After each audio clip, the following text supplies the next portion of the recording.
Bonjour et bienvenue dans ce 4e journal de bord du Front National des Hauts-de-Seine. Avec moi, 3 candidats en tête de liste pour répondre à mes questions. Alors, Rémi Carillon, bonjour, vous êtes candidat à Clichy. C'est cela, bonjour. Anne-Laure Mahler, candidate à Issy-les-Moulineaux, bonjour. Bonjour. Et enfin, Marc Duret, Le Plessis-Robinson, bonjour. Bonjour. Alors, ma première question, c'est pour Anne-Laure Mahler. Pour Issy-les-Moulineaux, le FN a des résultats qui oscillent entre 4 et 8%. Pourquoi monter une liste en vue des élections? Quels sont vos objectifs? Alors, conformément à ce qui a été souhaité par la présidente Marine Le Pen, nous voulons monter cette liste pour pouvoir entrer au conseil municipal et montrer aux Français que tant au niveau national qu'au niveau local, le Front National est capable de proposer et d'apporter des solutions concrètes aux problèmes qu'ils rencontrent quotidiennement. Donc, ici les Moulineaux, André Santini est élu depuis 33 ans. Il n'a jamais eu de concurrence réelle lors des élections, puisqu'il y a un pacte de non-agression qui a été passé avec le RPR et après l'UMP. Aujourd'hui, Santini est à l'UMP et régulièrement, il y a 40% d'abstention aux élections, ce qui nous donne beaucoup d'espoir quant à nos possibilités d'être élus et de bien nous implanter. Nous avons commencé les rencontres avec les lycéens, nous sommes très bien reçus. Les retours de terrain confirment ce qu'on peut observer dans les sondages et dans la presse. Les propositions de Marine Le Pen sont attendues. Les Français désespèrent de la politique et je pense que nous pouvons proposer aux lycéens quelque chose d'autre qu'une équipe impliquée dans des problèmes de détournement de fonds comme cela a été révélé au début de l'année pour M. Santini, ou des accords bizarres avec les promoteurs immobiliers qui conduisent actuellement au bétonnage de la ville. Très bien. Marc Duret, le maire du Plessis-Robinson a obtenu un score de 66% en 2008 au premier tour. Il est là depuis 24 ans. Pourquoi vous présentez-vous? Alors M. Pemezec, qui est là depuis 24 ans, ça fait un bail, je trouve. Est-ce qu'il n'est pas usé? On a dit oui, il est usé, il a fait son temps. Et on peut se rappeler que M. Pemezec, il n'a pas donné son parrainage à Marine Le Pen pour la présidentielle. Il a fallu aller chercher d'autres voies. M. Pemezec, il était proche de nos idées il y a quelques années, mais il semble bien les avoir oubliées aujourd'hui. Alors moi j'ai envie de dire aux Robinsonnais, écoutez, M. Pemezec aujourd'hui est usé, il n'a plus rien à rapporter. Et par ailleurs, mon objectif principal, c'est l'implantation locale au conseil municipal. C'est l'implantation locale, parce que je dois dire à nos sympathisants et nos électeurs, ils sont 11,8, pratiquement 12% aux dernières présidentielles au Plessis-Robinson. Avec 12%, on peut avoir 2 conseillers municipaux. Aujourd'hui, sur 35 conseillers municipaux, on a 30 de l'UMP et 5 des socialistes. Je trouve que si on peut faire baisser les socialistes et baisser un peu l'UMP, pourquoi 30 conseillers de l'UMP? Ça n'a aucun sens. Il faut que les idées du Front National soient entendues au Plessis-Robinson. Et il faut donc que vous ayez un conseiller municipal au Plessis-Robinson. Voilà, donc l'objectif du Front National, comme l'a dit ma collègue candidate, c'est de gagner le pouvoir en 2017. Et sans implantation locale, nous n'y arriverons pas. Donc vous avez voté pour nous aux élections présidentielles, vous votez pour nous, s'il vous plaît, aux élections municipales, et en plus grand nombre, je l'espère. Alors, Rémi Carillon, en ce moment, on parle beaucoup de la réforme des 4 jours et demi à l'école. Qu'avez-vous à dire sur ce sujet? Eh bien que c'est un faux débat. Le vrai débat qui préoccupe les parents, c'est tout simplement l'acquisition des connaissances. Ça n'est pas l'acquisition du sport ou des arts, qu'ils soient graphiques ou la danse ou autre. Non, aujourd'hui, le vrai problème de l'école, c'est que quand les enfants arrivent en 6e, un bon nombre d'entre eux ne savent ni écrire, ni lire, ni compter correctement. Donc je pense que c'est ça le vrai sujet. Et nous avons des propositions à faire là-dessus. Alors en particulier, nous pensons qu'il faut rétablir l'autorité naturelle des professeurs. Aujourd'hui, vous avez en permanence dans les classes un brouhaha qui empêche ceux qui veulent travailler de travailler. Les professeurs n'ont plus droit de sanctionner les élèves perturbateurs, et donc l'école ne fonctionne plus.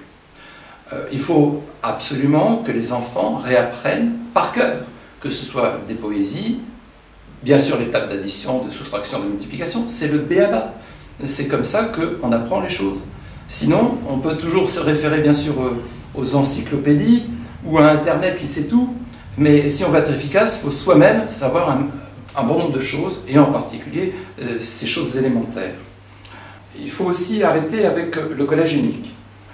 Si vous voulez donner des chances, l'égalité des chances à tous les enfants, il faut admettre de faire une sélection. C'est ça l'égalité des chances, c'est pas qu'on soit égaux en valeur et qu'on arrive tous au même niveau, non, c'est que les meilleurs puissent arriver à leur niveau, et puis que les moins bons puissent aussi arriver à leur niveau, qui n'est pas le même. Et donc, avec le collège unique, vous arrivez à des enfants qui se plaignent aujourd'hui de s'ennuyer à l'école. Et l'élite de la France ne pourra jamais émerger si, dans nos écoles, on refuse de faire monter les meilleurs et de mettre les moins bons à leur niveau. Voilà. Je dirais aussi qu'il y a une révolution des esprits à faire, c'est-à-dire que pour moi, mai 68 est terminé. On a vu que ça ne marche pas. Il est interdit d'interdire, ça ne fonctionne pas.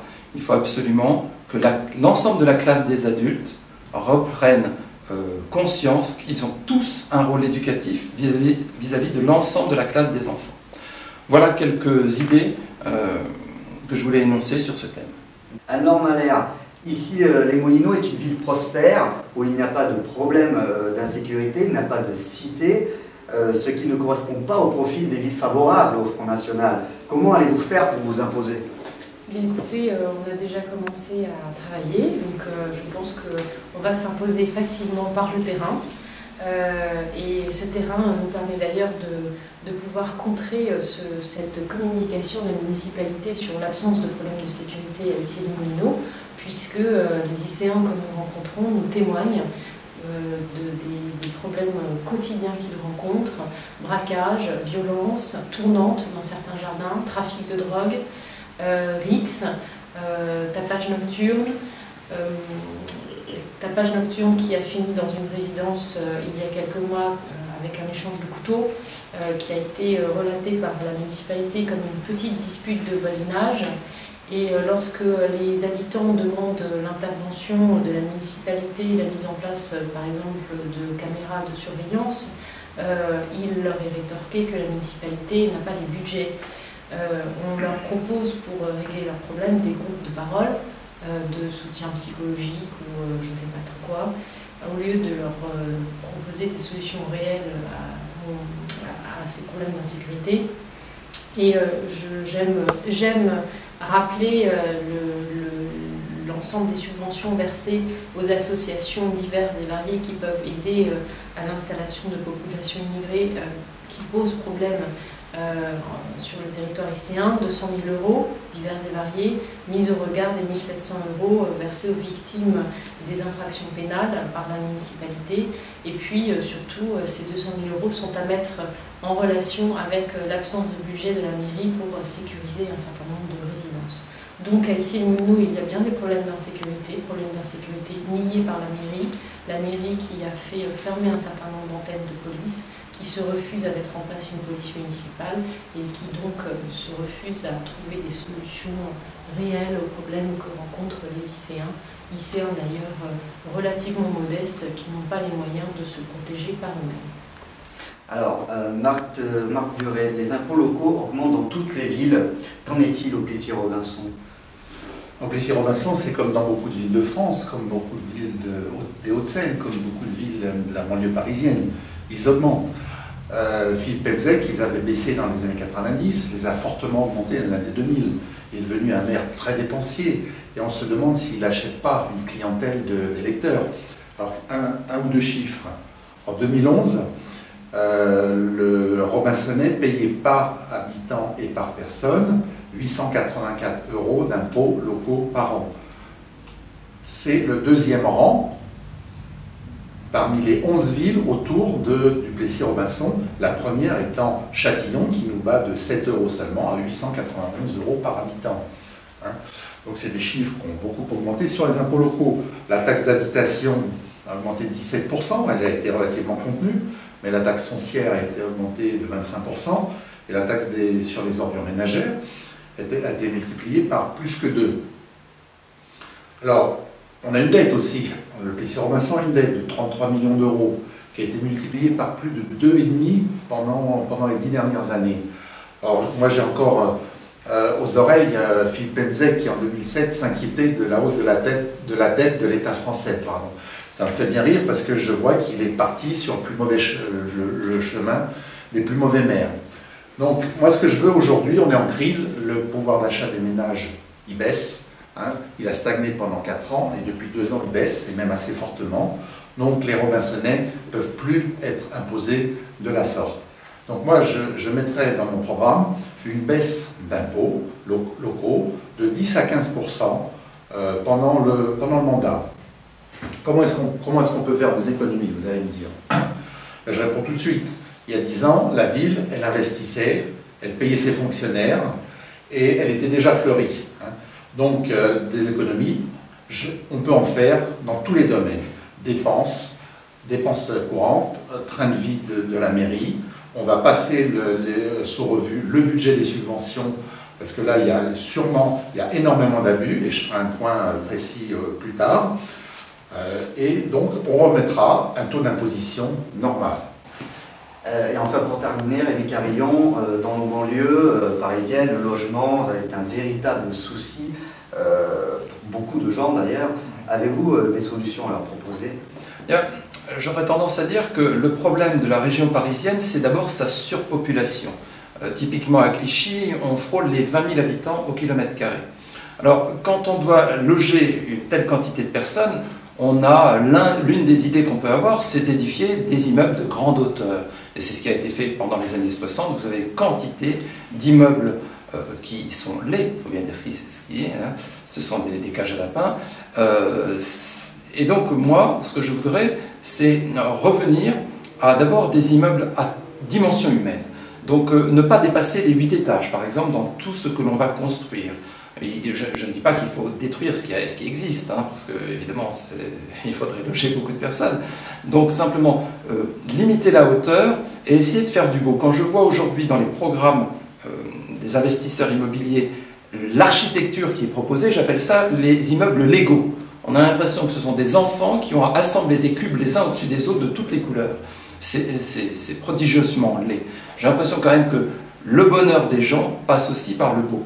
Donc l'architecture, c'est un art, et je pense qu'il faut faire appel à des architectes qui nous produisent des immeubles élégants.